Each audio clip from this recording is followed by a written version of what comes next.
Are you interested for what our most anticipated 2023 movies are? Or which ones we think are going to crash and burn? Let us tell you. Welcome to the Nerd News Podcast, starring Tyson Cox and Tyler Waltz. Happy New Year's, you nerds. We got a lot of good movies coming out this year, so we're going to get right to it. Yeah. We went through and kind of looked at like movies that we think are either going to be just very well done or personally that we think are going to just be like right up our alley. Yeah. And I'm gonna kick it off. I don't think this is going to be a big surprise to anybody. Dungeons and Dragons movie, Yeah. Honor Amongst Thieves. I'm very excited about it because it looks like it might actually be done well. Yeah, I agree. It was weird seeing the first commercial because I went into it with like that giddy excitement of how bad is this going to be? Yeah. You know, like when they say Dungeons and Dragons movie, it's almost like a Well, it's like they know like, hey, we're gonna get 50,000 nerds to buy a ticket. yeah. So I was like, okay, how are they going to mess this up? What are they going to do? And I saw the trailer and I was like, I think they actually might do it this time. I think they could actually win this one. Yeah, the trailer company is doing a really good job at least. Yeah. It's like we've got 30 seconds of good material. Well, guess how much we need for a trailer? We got a rock track. All right, we got a guy jumping at a dragon. We're done. That's it. Yeah. That's all we need. Yeah. But it really did have a lot of elements of like playing D&D, which is hard to push in without it having being like an 80s like through the portal or like cut out and it's people being like, but I want to get a Mountain Dew. You know? Right. Well, so the thing about this like D&D movies and stuff like that, it's the same thing with taking a video game and making a movie. Mm-hmm.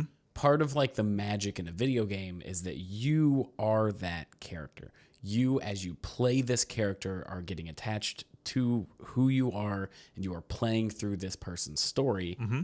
It makes it easier to connect to that character because I think the most recent example of this was like Uncharted, right? Yeah. Like the Uncharted games were very good and like Nathan Drake as a character was good to play as. Seeing it from like an Indiana Jones kind of perspective where it's its own entity, you're not really as attached to it. The story wasn't quite there for me. Like video game movies normally fall flat. They're hard. Just because there's that disconnect from you're excited because it's a video game franchise you love, Yeah. but you're not that character anymore.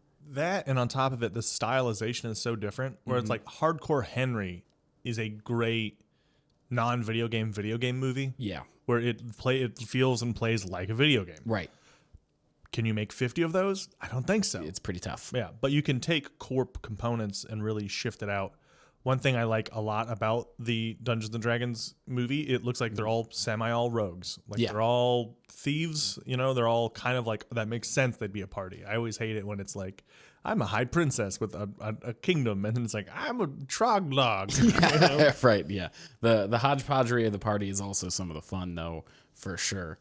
But it doesn't can play be well in a movie. In the movie, no. Yeah. But Is this supposed to take place within like actual lore and canon of Dungeons and Dragons, or are they kind of just using the name? both. I think they're taking some liberties, but I know there is, and I know my complaint sounds weird, especially what I'm about to say. There is like the party has 3 different lineages. By the way, that's my new way. It's not race, it's not species, it's lineage. I like lineage. Yeah, that's the new word. That's my new word. Okay. Feels good. Doesn't change anything, but it's like 3 lineages. So there is the lady with the horns. Okay. She's got a shoulder slingshot, which I thought was neat. Yeah. Like that's another thing that you can do in fun fantasy. It's like budget Predator. Yeah. Predator has Devil's Sight, by the way.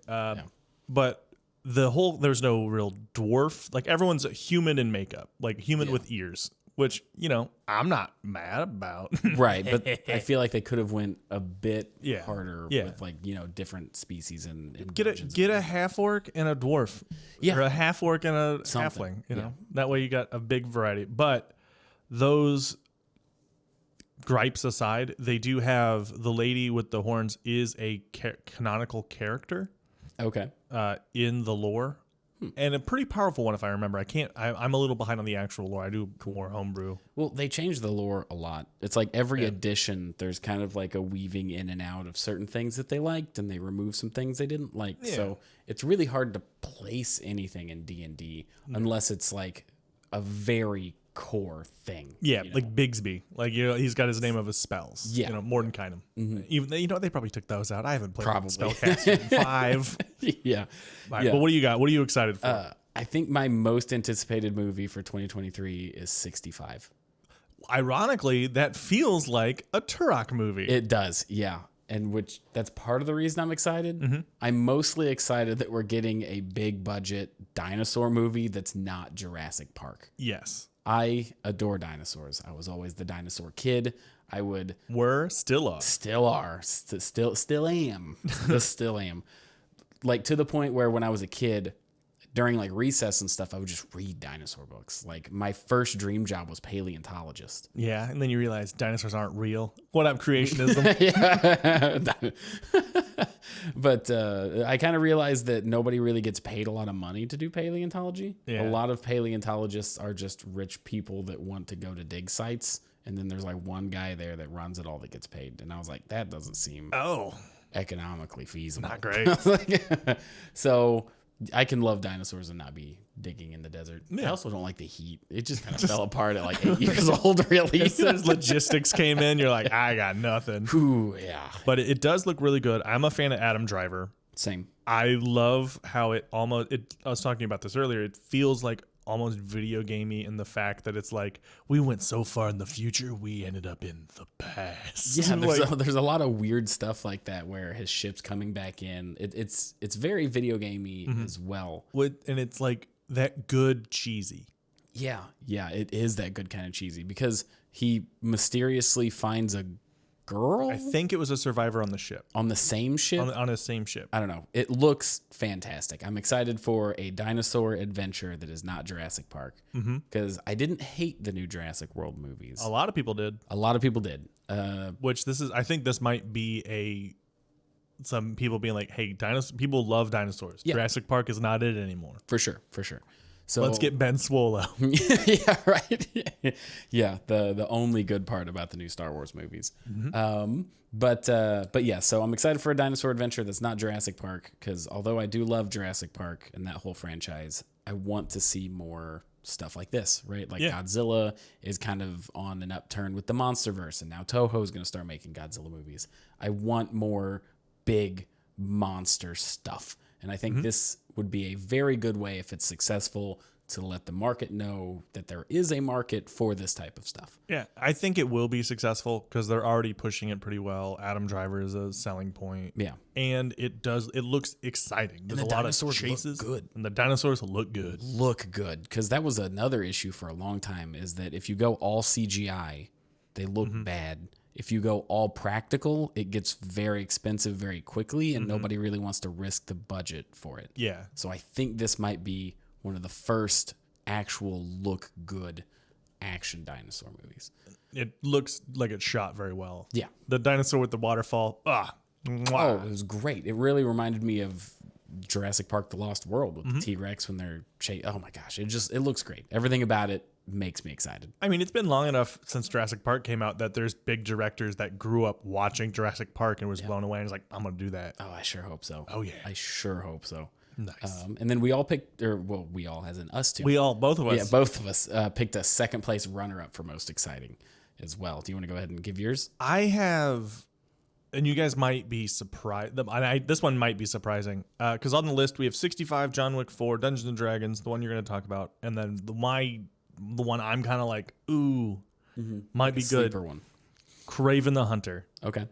They got the guy from Pedro. The guy from Pedro Pascal? No, Pedro Maximoff from Scarlet Witch, his brother. Oh, okay. Yeah, no, I know who you're talking about. Yeah, he was just in Bullet Train. He's playing Kraven the Hunter, which I like the actor. The storyline is very interesting. Cool. I know little to nothing about this character, so and I'm trying to keep it that way going into it because I think a lot of Good thing you said that because that's about like, all right, no. Talk about it for the show. Yeah. It's just like the ins and outs of who he is and what he does and stuff like that. That's fine. Yeah. I want to know as little about the movie specifically. I know very little about the actual movie. I know that he was cast in it. That I know that it's been in production hell, which is a bit of a worry. Yeah, always. But I feel that ironically, Kraven the Hunter is the character that if Sony was going to pull out a fix, like after Morbius, after, all the other Sony, the Venom, Morbius, What was wrong with Morbius?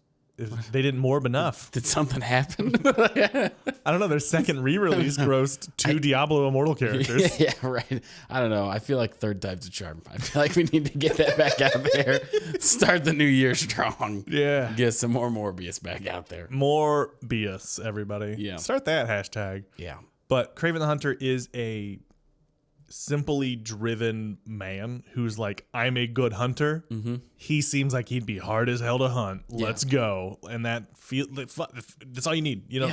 We need more movies like that. We were talking about Werewolf by Night. Werewolf by Night. Excellent movie. Short, sweet, to the point, got the point across. Well, awesome fights, good, done, over with, and we had a great time. Yeah. Well, like Violent Night, they're like, why does this work? We don't know. It's excellent. They established that it works and they don't know why. You go, oh, okay, cool. Do we want to make do we want to make Santa Claus a Viking berserker? Yeah. Yeah, sure. How's that work? No, just because. Excellent. Yeah. Just does. Do you want to go really gross Home Alone? Yeah, absolutely. Just mesh them in with the Santa Claus. Yeah. Hey, isn't this a Christmas movie? Oh, yeah. Add some Miracle on 34th Street. Yeah, get that in there too. They just took like 3 or 4 movies and just went to the 10th degree and mushed them together. That's it great. was beautiful. It was But excellent. yeah, no, I think Kraven the Hunter can have like that kind of simple, like, I'm good at this. I don't need a lot of reasoning why. Yeah, I think it'd probably be a good character from what little bit I know that would make a great movie, and then there's some kind of B plot going on that kind of keeps you going that maybe even the main character isn't even aware of. Yeah. I'm hoping that this is either like the last straw for them or they do something good with it. You can't keep failing, right? Yeah, you can. Oh no. Yeah, because think about how much money Sony makes in other things. Eventually, if they get a movie right, it's going to create a surge to bring people back. Yeah. Because it's like when we talked about Disney, right? They make enough money in other places. They can just keep sprinkling crap to see what sticks. Yeah. That makes sense, but it's still disheartening. I think they can pull it out. Yeah. But And then my second most anticipated movie is actually also a Sony movie. Is Into the Spider-Verse 2. Across the Spider-Verse. Yeah, Across the Spider-Verse. I adored the first one. It was fantastic. It's not quite Toby level, Okay. but I did love that movie. I think the Spider-Verse comics, it was actually a video game that sparked the Spider-Verse. Really? Yeah, it was a video game that was supposed to reinvigorate like the Spider-Man video game franchises that didn't quite hit the mark, wasn't very popular, but comic book writers really liked the idea and took off with the Spider-Verse, and now we have the Spider-Verse what it is now. Yeah. It makes perfect sense too because Spider-Man's such a popular character. Yeah. And he's one of the few ones I don't have a big complaint on multiversing. Yes, yeah, because if you tried to do this with Iron Man, Captain America, if you tried to do any of them, it would just be like, this is... Well, I think it's because Iron Man is so closely associated with Tony Stark, Captain America is Stevie Wonder, Steven Rogers. Where Spider-Man is Peter Parker, but Spider-Man's such an everyman that he can be all these other types of people. He can be anything. Yes, and this also came after, like if they did it with Captain America, you could make the argument that the multiverse would maybe work a bit better because we've had Falcon, we've had Bucky, we've had other Captain Americas. Peggy Carter. But Spider-Man started with multiple, like it was Peter Parker, and then it was the superior Spider-Man. We have the amazing Spider-Man. We have, like there's already multiple Spider-Men that kind of exist within the core reality, so you kind of are already used to multiple. So if there's multiple in this one, and we have the multiverse, of course there's going to be tons and tons and tons of different Spider-Man. Yeah. And my only worry is that the first one was so good. Yes. Yeah, the first one was high mark. a high mark. From the advertisements, it looks like it's going to go ham. Yeah. It looks like it's going to go amazing. Yeah. And they also got Spider-Man 2099, which was one of my favorite comics. Coming out like a brute, too. Yeah. And what's his name? Poe Dameron from Star Wars. What's his name? Oscar Isaac. Oscar Isaacs, that's it. Moon Knight. Yeah. As well. I think he is a great choice. I'm very excited. I think they took and they were like, hey, we did a lot of good things. Let's just take those, trim some fat, and make an awesome sequel. Sweet. Yeah. But yeah, I think that's kind of what we're all looking forward to. Shout out to John Wick 4. That looks like it's going to be great. And here's a weird middle ground because we're going to cover kind of what we think is going to bomb. Yeah. Here's a weird middle ground that we've talked about before. Winnie the Pooh, Blood and Honey. Yeah, I'm so excited. February 15th. I've already brought it up like 2 or 3 times on the show. Oh, and Cocaine Bear. Both of those are going to be good, bad romps. Yeah. Those aren't going to be like award winners. No. But they're going to be goofy, fun movies that we're going to watch. Am I going to get hammered and go watch them? Yeah, right. Yup. Yeah, absolutely. So yeah, stay tuned for those. That's our kind of like picks for 2023. Stay tuned for part 2 where we talk about what we think is going to flop. Welcome back to part 2, everybody. This is where we chat about the flops. This is we can't guarantee, but we're pretty sure these are going to bite the dust pretty hard. I think I'm going to go ahead and get started with what I think might be the biggest flop of 2023, and that is Indiana Jones. Oof, yeah. Which one are we on? How far in? It doesn't matter. The last one, because Harrison Ford's going to die of old age. I was like, No! Well, not the last one, because because it's Disney now, they have the rights to just him as a person, and then they can just Carrie Fisher it. For Oh, like yeah. 4 I more forgot about movies. that. Yeah. Hey, can't be worse than old man Harrison Ford. Yeah, right. Now, don't get me wrong. A lot of Harrison Ford stuff. I love Blade Runner. Oh, Blade Runner's great. He's phenomenal. The original Star Wars and Indiana, all amazing. But He flies helicopters to rescue people. not well. I think he's crashed like 2 or 3 times. Okay, well, he's creating an economy where people need to build more helicopters and people need to do more rescue jobs. Yeah. He's a creator. Yeah. But the last one, really bad. Just not good. I did not like it. I think And that released 12 years ago? a long time ago. I can't remember exactly when. The Crystal Skull, it was just not good. Shia LaBeouf was in it. 2008. Yeah, 2008. Wild. And they've already talked about how they're doing a de-aging thing for part of the movie. Yeah. There's been a lot of rumors circulating that's a lot of people are upset about. A lot of rumors about replacing Indy with a new Indiana Jones that's this new character. Well, isn't the leak like they're doing like a time skip or a multiverse thing? Yeah, to erase him and put in the new character. Yeah. All of this is speculative. Yeah. All of it is speculative. The director has come out and said like, no, but no. It's Yeah. one of those things. So a lot of the plot that supposedly has been leaked has been turning people away. Mm-hmm. After the last one not being good, Harrison Ford's not what he used to be. They're not continuing some of the storylines because they cut ties with Shia LaBeouf, I believe. Yeah. Because he went bat Well, he went shit insane. actual cannibal Shia LaBeouf. Yeah, right. He went absolutely insane. So I think with everything around it, this is going to lead to the biggest flop of 2023, especially if the replacing Indiana Jones as the protagonist in the old movies with the timey stuff happens. Yeah. I think people are going to be royally pissed off. It's not a good model either way. Like even if they were going to do a new Indiana Jones, they're probably going to want to keep the legacy going. Yeah. And then they could bring somebody on and it's like, oh, this is my protege, and it's just another Indiana Jones. 2 Joneses don't jive. Yeah. You know what I mean? That's kind of the classic. The spark is like how machismo he was for the time, right? Yeah, absolutely. And I don't understand if they really want to keep a name going, then why can't it? To a certain degree, it worked with Harry Potter. There was Harry Potter, and then there was like the Fantastical Beasts. Yeah, but that was a prequel. Correct, but we all know that it fell within the Harry Potter universe. That was their advertising. So if they really wanted to keep the legacy going, why not introduce the protege? Because they kind of tried to do that with Shia LaBeouf's character. His name was Mud, which I would love a main hero named Mud. Name here, yeah. But they tried to set it up, and then he talked a bunch of shit about the movie, and then Steven Spielberg was like, he's kind of an ass. Yeah. And then he is. Plot twist. So why can't they set up a new thing and then try and like Fantastic Beasts it, where it's like the advertising is the realm of Indiana Jones. You could still even have Harrison Ford like pop in. There's a way to do it gracefully. Yeah. That they never do. I do want to point one thing out.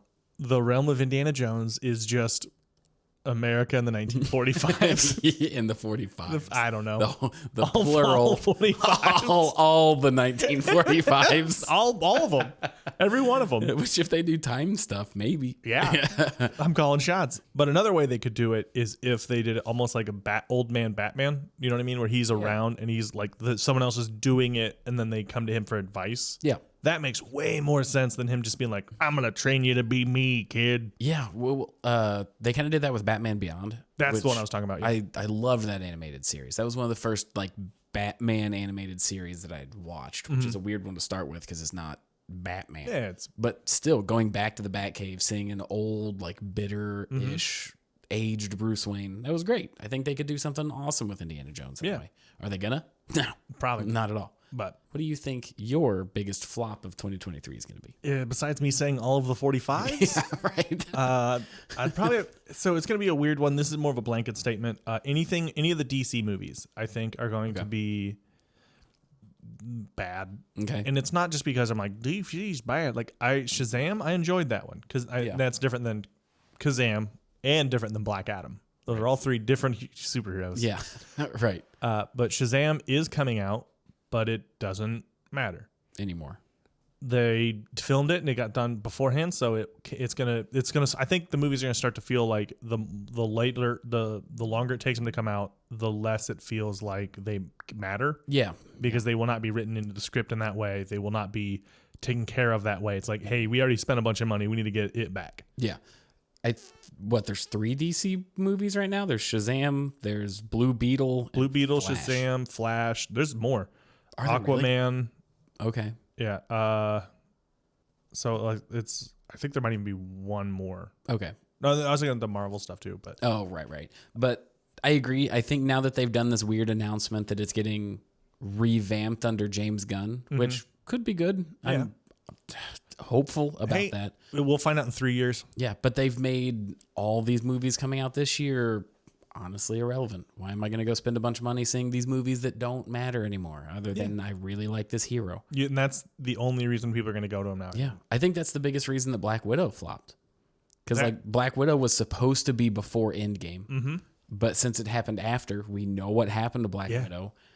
What's the drive? Yeah, it's hard to see where it fits into the big narrative.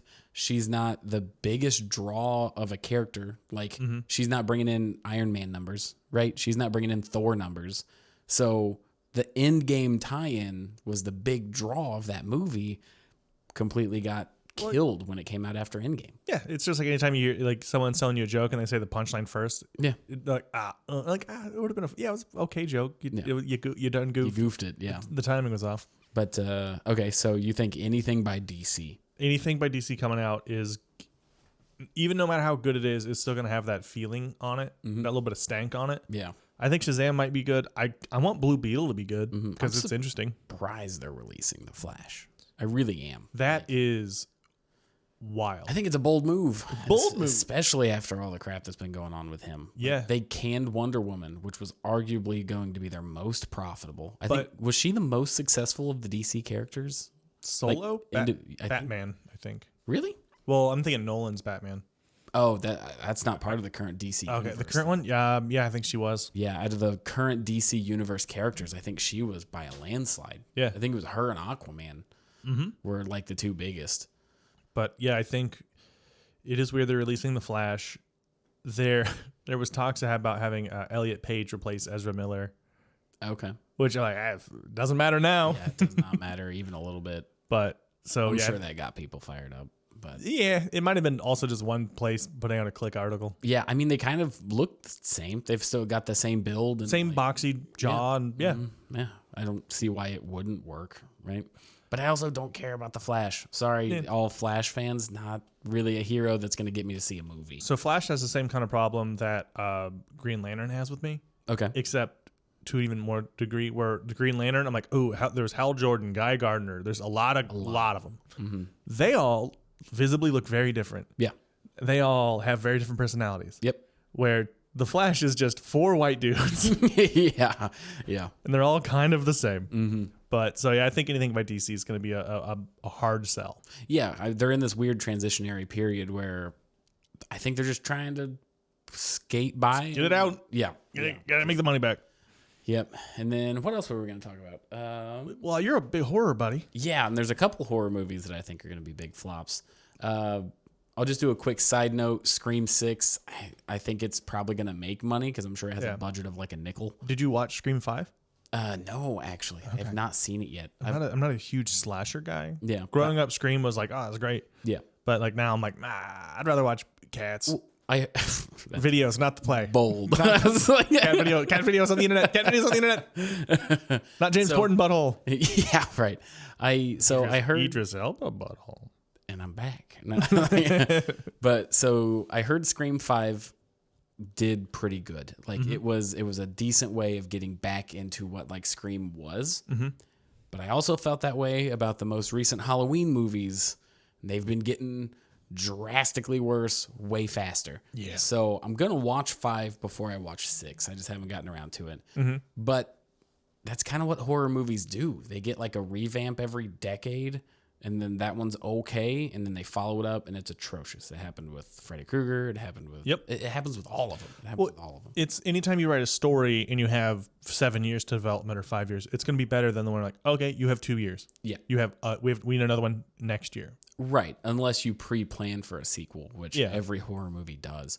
Every horror movie ends with the hand reaching out from the rubble or the mask in the fire. Or it drives me insane. The reason those are just like, we can do one. So there's a difference between like planning a sequel and just saying we can have a sequel. Yeah. Planning a sequel is like, oh, and then this happens, which ties back to this. Like Avatar. You make one movie 30 years ago. Yeah.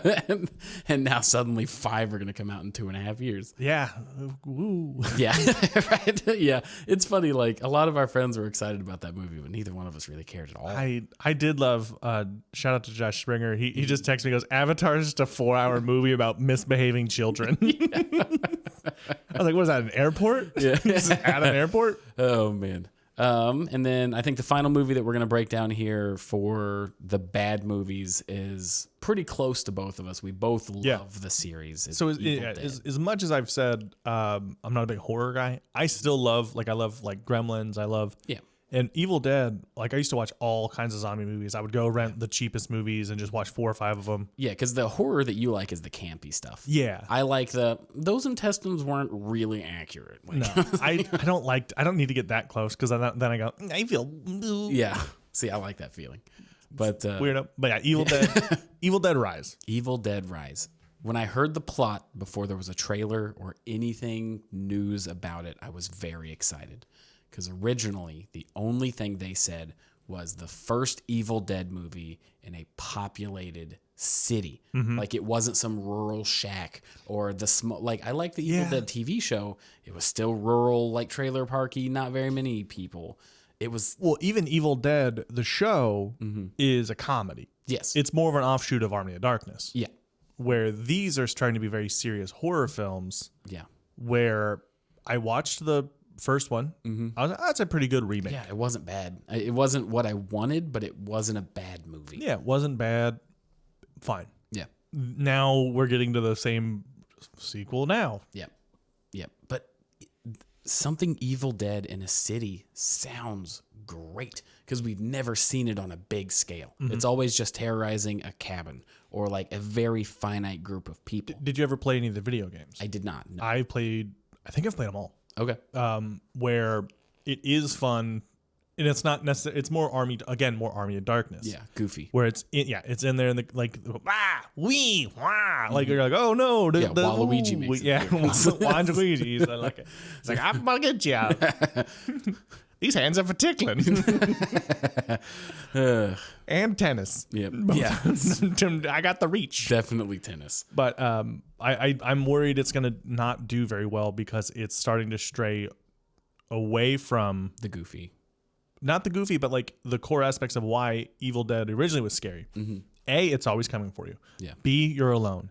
C, even your modes of exit are getting destroyed. Yeah. How do you do that in a city? Right, that's true. It might be easier in a city. Because in the city, if everything is chaos, like that's the whole big thing is like, oh yeah, you're in the city, you can't escape because it happened and the highway's blocked from wrecks and disasters. And it's the stakes might be higher in a city True. because there's more going on. Yeah, I mean, are they gonna? So my question is, someone find the Necronomicon and then take it to the city to read it, or like, hey, we need someone to read this. And he goes, I know Latin but no lore, so Right. wow, this is all like skeleton butthole. This is crazy.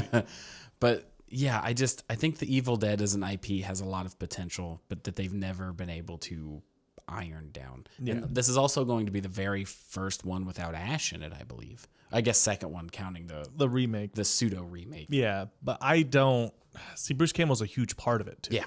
So- he kind of is the Evil Dead. Yeah. If you break it down, he really is. It was him and Sam Raimi and the campy, like the gratuitous amount of blood. Yeah.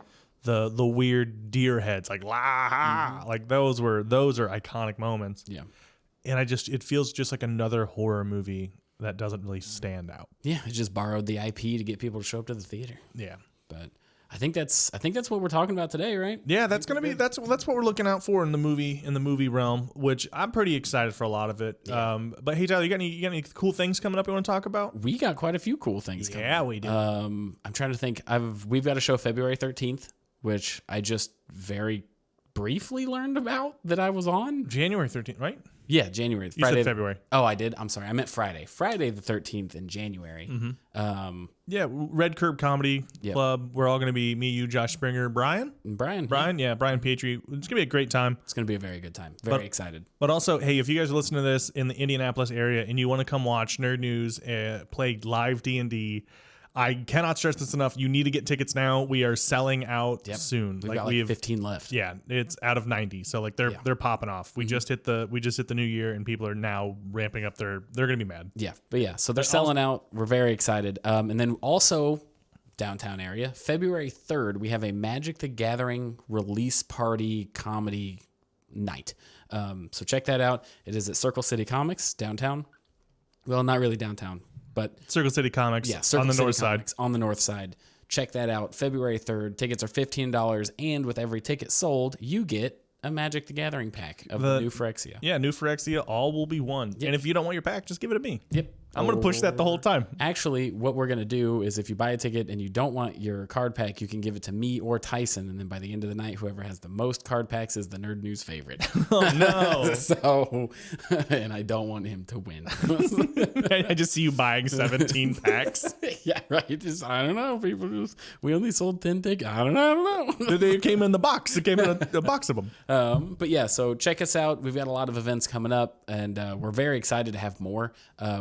We're actually just kind of getting the ball rolling. Like, we're hoping that this leads to just more and more stuff that we can do with you guys. Yeah, can't stop, won't stop. We're going to jump and grab that Mario star. Let's go. Hell yeah. All right. Well, we'll catch you next time. Thanks, everybody. Thank you so much for checking out Nerd News. We don't have advertising, so you are the advertising. Now, if you liked it, go ahead and tell a friend, like, comment, share, subscribe, or even leave a review on Apple. Every little bit helps. It's insane. You guys have no idea how much your support means to us. And if you want to do a little bit more, we have launched our Patreon. So if you would support us financially, go check out our Patreon. All our content is free, but we do have rewards at every tier. So I just want to say thank you all again, and we'll see you next time.